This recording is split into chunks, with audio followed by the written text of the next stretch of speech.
Bismillahirrahmanirrahim. Assalamualaikum warahmatullahi wabarakatuh. Waalaikumsalam warahmatullahi wabarakatuh. Alhamdulillah hamdan katsiran thayyiban mubarakan fi kama yuhibbu rabbuna wa yarda. Asyhadu an la ilaha illallah wa la syarika lah wa asyhadu anna Muhammadan abduhu wa rasuluh. Allahumma shalli ala Muhammad wa ala ali Muhammad kama shallaita ala Ibrahim innaka Hamidum Majid. Akhwani fillah ahibba azani Allah wa iyyakum uhibbukum fillah. Insyaallah siang ini kita masuk kepada pembahasan tarbiyatul aulad atau tarbiyatul abna, marahil umriyah wa khutuwati amaliyah wa wasai tarbawiyah. Kita telah membahas yang lalu poin ke-6, himayatuhu min wasailil fasad, penjagaan terhadap mereka dari perkara-perkara yang merusak. Ya, kita sudah bahas. Sekarang masuk kepada pembahasan yang ke-7, ikhtiyarus siddiq. Ya, bagaimana kiat mencari teman. Siddiq ini tentunya teman dekat. Imma la syakka fihi anna lis-siddiq atharan balighan ala sadiqihi salban wa ijaban wa yakfina fi bayani dzalika qauluhu sallallahu alaihi wasallam. Suatu yang tidak diragukan bahwa teman itu mempunyai efek atau asar, ya, pengaruh yang jelas atas seseorang, baik positif maupun negatif. Cukup bagi kita di mana Rasulullah SAW ya telah menjelaskan dalam hadis yang sahih, yaitu mathalul jalis salih wal jalis su kahamilil miski wa nafikhil kir. Ya, perumpamaan ya orang yang berteman, ya, orang yang berteman dengan orang yang soleh, dengan berteman dengan orang yang buruk atau orang yang tidak baik. Orang yang berteman dengan orang soleh kahamilil mis, sebagaimana berteman dengan penjual minyak wangi. Dan ibarat orang wajali susu seperti orang yang berteman dengan pandai besi. Ini umpama saja, bukan masalah bisnisnya, bukan. Wahamil mis imma an yahdhika wa imma an tataba'a minhu wa imma an tajida minhu rihan thayyibatan. Orang yang berteman dengan penjual minyak wangi ya tentunya akan mendapatkan ya efeknya, baik wanginya itu sendiri ataupun ya dia bisa beli atau merasakannya, ya, kena efeknya dari wanginya itu. Nah, begitu juga wa nafil kir imma yuhriqa thiyabaka wa imma an tajida minhu rihan muntaninatan. Ya, begitu juga kalau berteman dengan ya pandai besi, bisa efeknya, bisa percikannya membakar baju kita ataupun bau asapnya. Ini hadis muttafaqun alaih. Di dalam riwayat lain juga Rasulullah SAW mengingatkan kepada kita, ar-rajulu ala dini khalilihi falyandur ila ahadikum falyandur ahadakum min yukhalliluh. Ya, seorang bersama agama temannya, maka hendaklah hati-hati dalam di antara kamu di dalam mencari teman. Ini berkaitan dengan teman anak-anak kita. Karena kita sangat perhatian dengan anak kita, berarti harus juga kita perhatikan temannya tuh siapa. Ini cukup dua hadis, tentunya banyak nasihat yang lain, tapi dua hadis ini kita cukupkan dari Rasulullah SAW. Yang kedua dari Abu Daud, dan ini adalah qaul shadiqul masduq, ya, ucapan dari shadiq yang benar, ya, Rasulullah yang jujur, yang benar, masduq yang selalu dibenarkan, yang selalu ucapannya itu benar, karena la yantiqu anil hawa, karena beliau tidak berucap berdasarkan hawa nafsu, in huwa illa wahyun yuha. akan tapi wahyu yang diwahyukan kepadanya. Nah, dari sini kita hendaklah mengambil pelajaran bagaimana penulis kitab ini mengingatkan kepada kita, fa'alaika ayyuhal abu al-karim bil hifthi an sadiqis salih wal jalisin nasih libnika qabla an yakhtaru huwa wa qad yasil ikhtiyaru wa huwa al-aghlab fa ta'allaqu bihim wa yas'abu ba'da dhalika 'alaika fasilhu anhum. Hendaklah, ini khitabnya penulis itu pakai K ya, kamu, tapi kita terjemahkan dengan kita aja. Hendaklah atas kita ya para bapak dan tentunya apa yang kita tanggung jawab termasuk istri-istri kita, hendaklah bersungguh-sungguh di dalam memperhatikan siapa teman anak kita, apakah dia termasuk anak-anak atau teman yang soleh yang dapat mendatangkan manfaat untuk anak kita, ya, atau sebaliknya teman yang buruk yang merusak perangai anak kita. Ya, berapa banyak di sini juga diterangkan kisah-kisah seorang yang terbina dari keluarga yang sopan santun, namun setelah bergaul dengan teman-temannya di luar, kadang-kadang kita tidak kenal anak kita. Perasaan kita tidak mengajarkan omongan seperti itu, tapi mereka mengucapkannya. Ya, perasaan kita mencontohkan tidak seperti itu, tapi mereka berbuat yang kita tidak ketahui. Nah, jangan sampai sadarnya itu ketika sudah ada kasus. Ini yang terlambat. Ya, anak sudah kena kasus, ternyata diam-diam pemakai. Maksudnya kena obat, ya. Padahal di depan kita jangankan obat, ya maksudnya obat-obat yang seperti itulah. Ya, khamar aja nggak pernah kan, ya, ataupun yang seperti itu. Tetapi ternyata terkena. Nah, ini adalah sudah terlambat.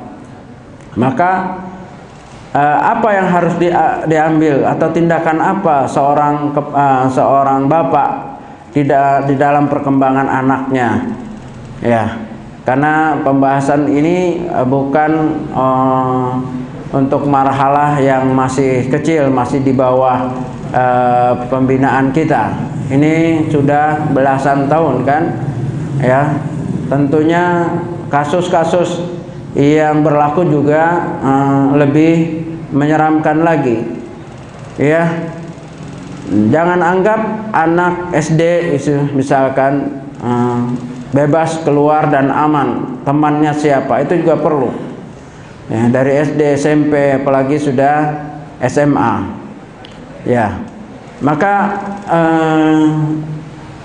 ikhtiyarus siddiq, mencari atau memperhatikan dengan siapa dia berteman, ini salah satu uslub, satu cara dalam tarbiyah.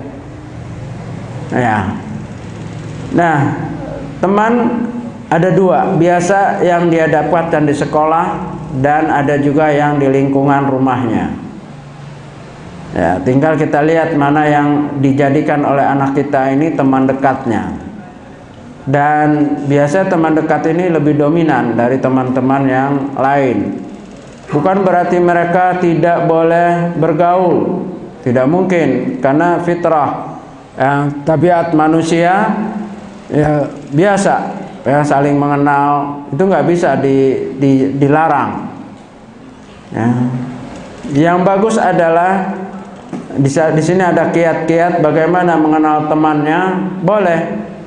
Nah, kita ajak, kita bilang sama dia, kamu undang teman-teman dekat kamu, mari kita makan. Ya, kita modalin sedikit. Berapa teman kamu? Bukan ada acara apa-apa, makan aja. Ya, kan biasa itu. Oh ya, nanti kita siapkan itu. Pokoknya kamu undang teman dekat kamu aja, yang paling kamu anggap dekat, 5 atau 3 orang. Nanti kita lihat. Kita layan dia. Ya, ibunya atau kita ikut membantu untuk menyediakan makanan. Dia dilihatkan, dibebaskan, biar dia mau bicara apa, bercandanya apa, gimana terserah. Nah, nanti setelah pulang kita ngobrol siapa di antara yang kamu tadi undang itu siapa yang paling dekat? Ya, si Fulan, misalkan dia sebut si Fulan tuh Pak orangnya atau Bi orangnya baik begini. Ya, nanti kita kali-kali kita datang ke rumahnya. Ya, bagaimana? Ya, dengan anak kita bawa. Nah, ini harus peduli sampai begitu. Ya, kenapa? Karena banyak memang orang tua kecewa. Dia mendidik dari A sampai Z tapi dirusak oleh temannya, ya, oleh teman anak kita. Apalagi kalau kita tidak peduli, kita nganggap mendidik kita sudah selesai dari kecil, masih dalam lingkungan kita. Begitu kita sekolahkan, kita anggap dia sudah selesai pendidikan kita karena kita sudah lepas ke sekolah. Padahal tidak. Akhirnya dia berteman dengan, ya, di sini katakan berapa banyak anak-anak yang tadinya lembut, bagus, taat, ya, senang belajar, begitu punya teman berubah. Ya, ada yang menghabiskan waktunya di PlayStation, ya, dari pagi sampai sore. Ada yang pandai mulai berbohong, bolos sekolah dan seterusnya. Yang naudzubillah sampai terkena perkara-perkara yang kriminal. Ya, tawuran sekarang udah kriminal itu karena sudah nyawa, ataupun ya itu, ya, pencurian obat dan seterusnya. Ya, jadi ini hadis cukup bagi kita, ya, untuk memperhatikan anak-anak kita. Ar-rajulu 'ala dini khalilihi falyanzur ahadukum man yukhallilu. Seorang bersama agama temannya, hendaklah hati-hati di antara kamu siapa yang dijadikan teman. Ya, kita juga begitu, ya, kita dengan teman-teman kita begitu juga anak kita, ya, begitu juga anak kita. Maka tentu kiat-kiat ini banyak, itu hanya salah satunya. Kita undang makan. Setelah kita udah tahu si Fulan yang paling dekat, Fulan yang paling dekat, ada misalnya 3 orang, kita kunjungi gantian. Ya, kita ziarah. Ziarah itu maksudnya kunjungan. Yuk kita kunjungan ke rumah teman kamu. Ya, itu kalau dan harus menyediakan waktu untuk itu. Ya, apalagi bagus lagi kita kenal dengan orang tuanya. Bagaimana rumahnya, lingkungannya. Ya, di sini ada Syekh mengingatkan berapa banyak ibu bapak yang soleh, yang baik, yang begitu perhatian dengan temannya. Tapi ini juga tidak betul. Dia hanya mempersiapkan teman kamu, apakah soleh atau tidak, baik atau tidak. Tapi dia nggak kenal anaknya siapa. Artinya begini, kita mengharap temannya soleh. Tapi tidak adil juga kalau kita tidak kenal anak kita apakah soleh atau tidak. Kita mengharap temannya soleh, kalau anak kita nggak soleh mana bisa. Yang soleh tuh nggak mau main sama teman kita, sama anak kita. Ya, kita kepengen ini anaknya si Fulan ini bagus. Kita kenalin dia, kalau mau main dengan si Fulan tuh bagus, hafalannya bagus, gini bagus, sholatnya. Iya.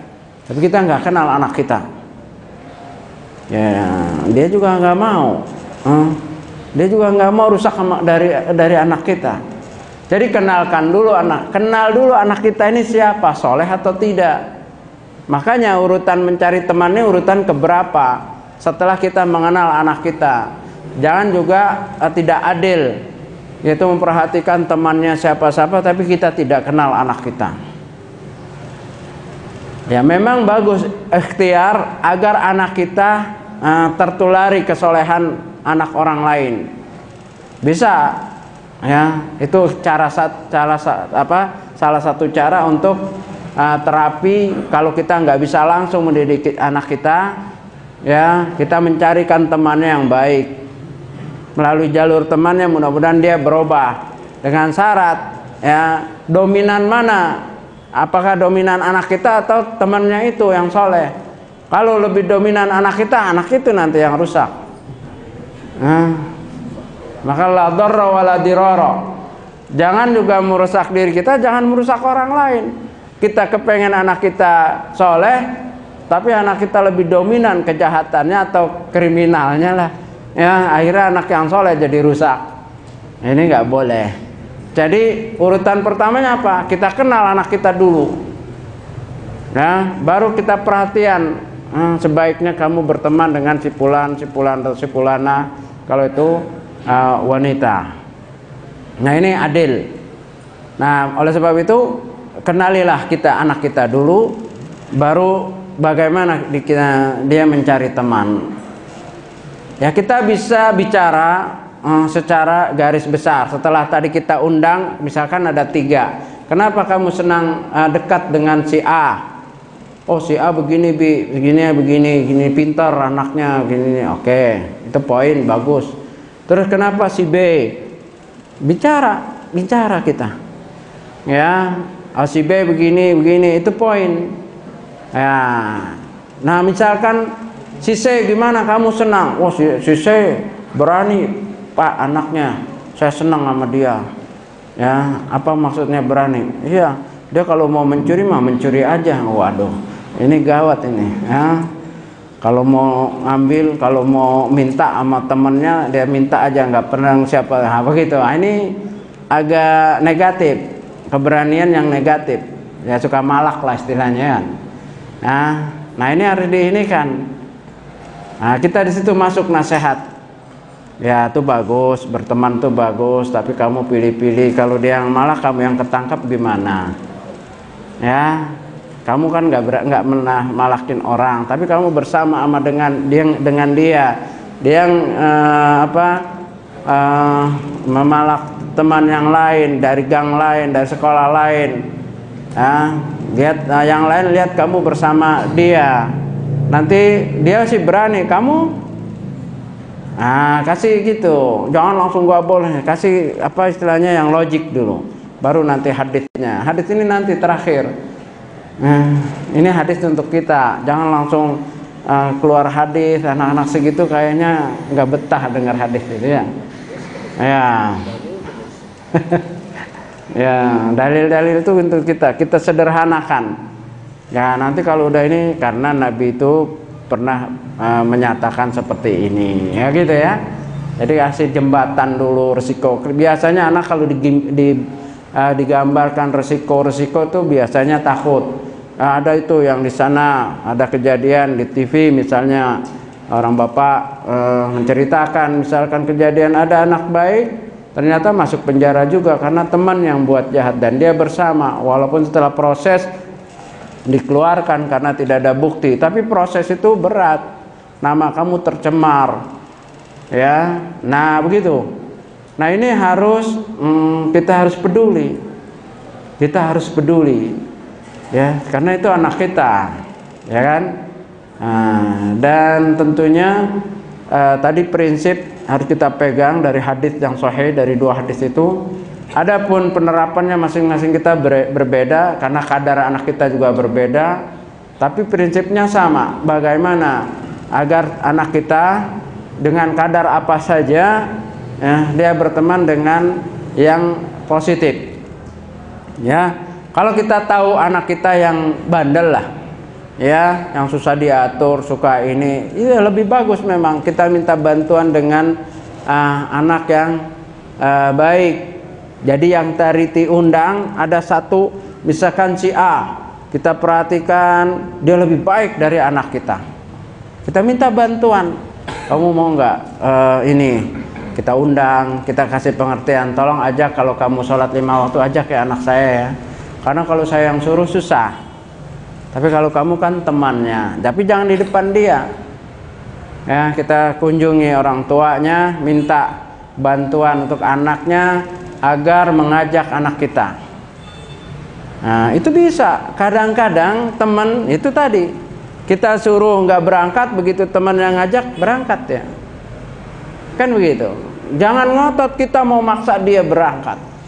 Siapa kita, umur udah, dia ngelihat kita juga pantas, kalau bapak mah udah bau tanah. Nah, kalau saya kan masih seger, mau ke masjid lagi, nah kan begitu. Ya, apalagi lihat dulu juga bapak jarang ke masjid, sekarang aja kan gitu. Tapi kalau teman yang ngajak seumur, ya dia datang, assalamualaikum pak, ada si Fulan, teman kamu tuh panggil. Padahal kita memang sudah suruh itu, kamu datang dong. Kalau teman yang di sekitaran, kita lihat kalau di masjid ada anak-anak muda, ya teman anak kita nggak ke masjid, ada, itu kita minta, kamu kalau ke masjid mampir ya ke rumah saya, ajak anak saya. Semoga kamu dapat pahala begini-begini ya, beliin buku buat hadiah biar dia semangat. Ya nanti dia datang, assalamualaikum pak, ada ini, oh ada tuh, panggil. Nah kita cuman gitu aja, panggil tuh, dia yang ngajak. Kalau seumur biasanya mudah, apalagi teman dekatnya. Jadi ada seperti itu juga metode. Ini kalau kita tahu anak kita bukan anak yang soleh, dan ini keumuman. Ya, keumuman. Lain lah kalau anak kita yang soleh. Anak kita soleh, ya kita harus hati-hati. Jangan berteman dengan si Fulan. Ya, tentunya kalau anak soleh dia akan pilih teman yang soleh juga. Paham dia itu. Ini nggak ada masalah. Anak soleh nggak ada masalah. Yang jadi masalah bagaimana kalau anak kita ini istilahnya di luar kebiasaan lah, bukan anak yang soleh menurut kita, dalam sholatnya masih susah, ngajinya begitulah. Nah ini ada kiat, ya. Kiatnya carikan teman yang soleh, yang baik, yang lebih baik dari anak kita. Kita bantu, ya kita bantu. Ya, nah ini metode-metode yang diterapkan atau yang disarankan dalam kitab ini. Begitu juga di sini dikatakan begitu juga anak-anak wanita, ini lebih ketat lagi. Tapi kalau anak wanita, ya tentunya prinsipnya adalah dalam surat Al-Ahzab, waqarna fi buyutikunna wala tabarrajna tabarrujal jahiliyatil ula.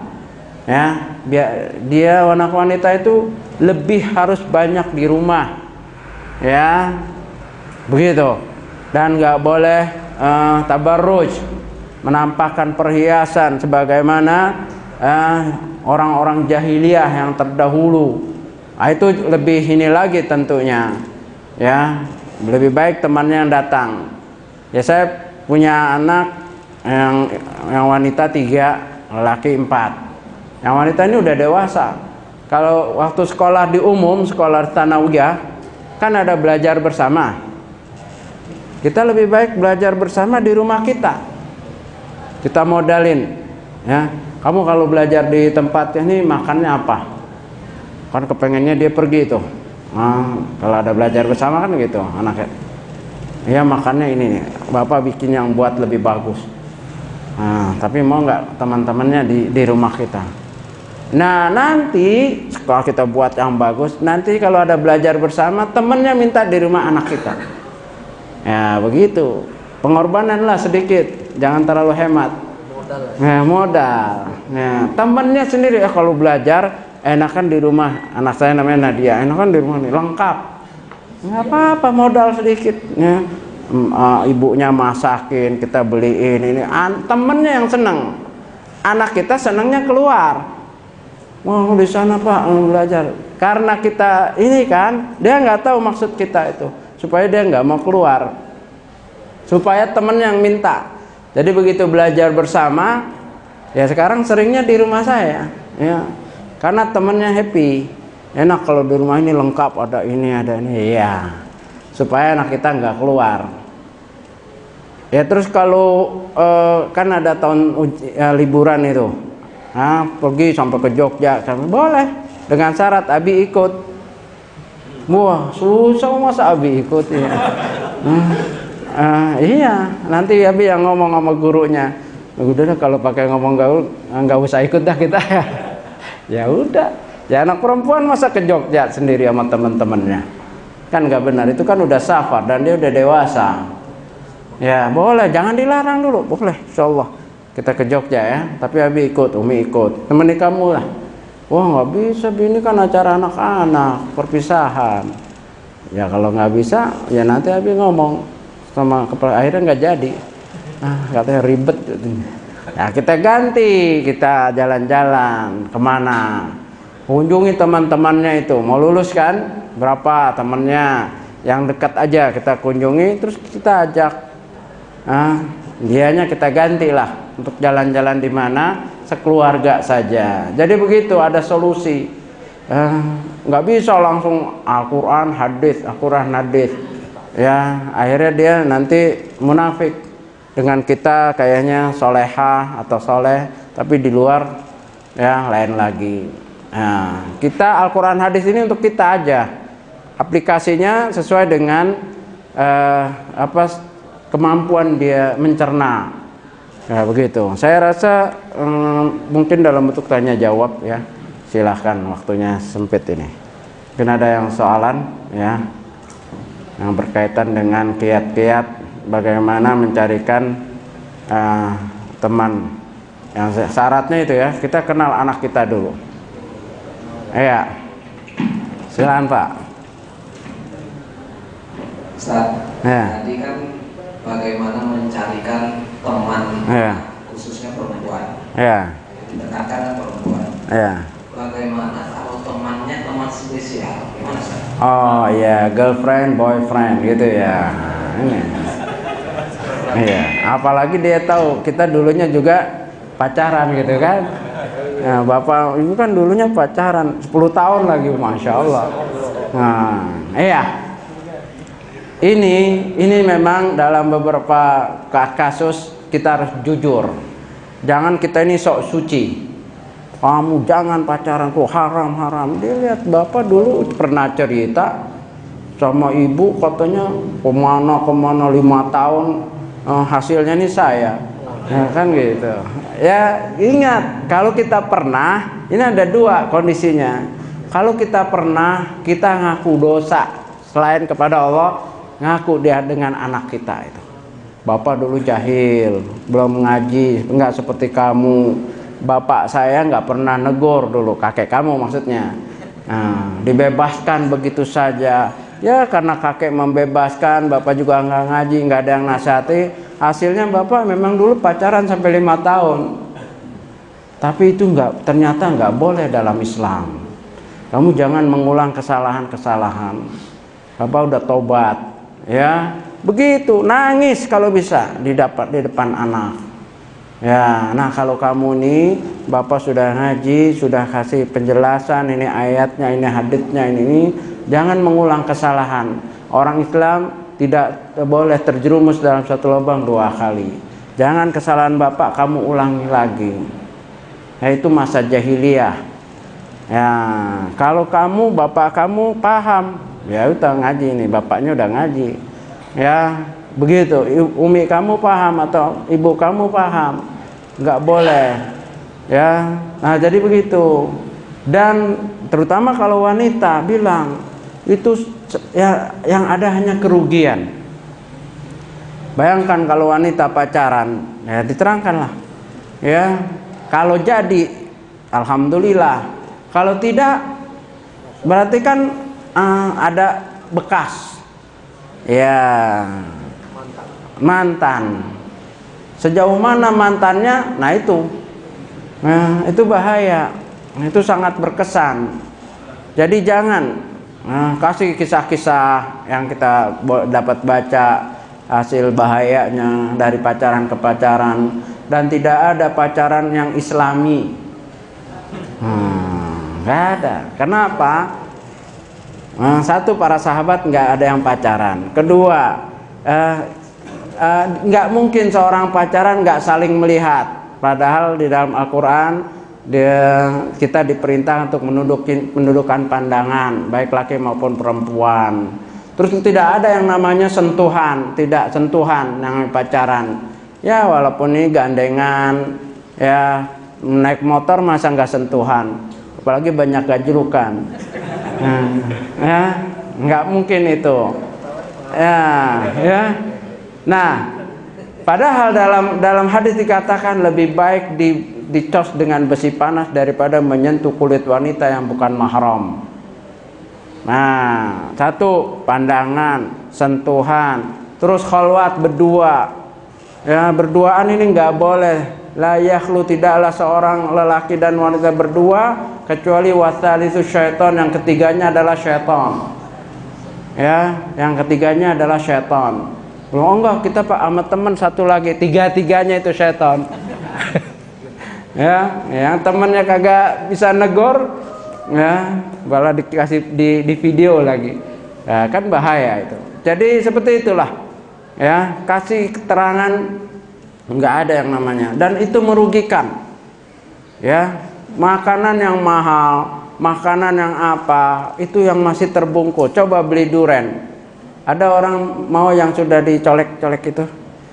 Ya, durian kan ada yang terbuka, ada yang tertutup. Yang terbuka itu untuk coba, nyoba aja. Beli mah enggak, orang enggak mau. Ya, tercoba lagi, coba lagi. Yang beli yang tertutup. Maka kamu mau hanya dicoba, pacar satu, coba pacar dua, pacar tiga, akhirnya enggak jadi. Ya, yang akhirnya dapat yang keempat tuh udah punya pacar 5 mantannya. Jadi kamu 4 kali, dia 5 kali, total semua 9. Ya, kan rusak seperti itu. Ya, jadi terangkan keburukannya. Itu tawakal, karena kita nggak bisa menguasai hatinya. Innaka la tahdi man ahbabta, walakinallahu yahdi may yasha.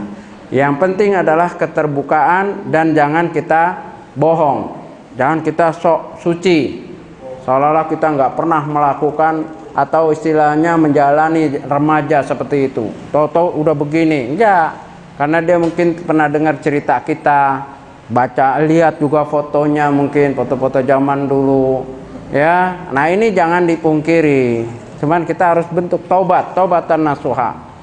Nah, jadi anak-anak kita itu menyadari, kan begitu. Apa istilahnya, menempatkan secara profesional.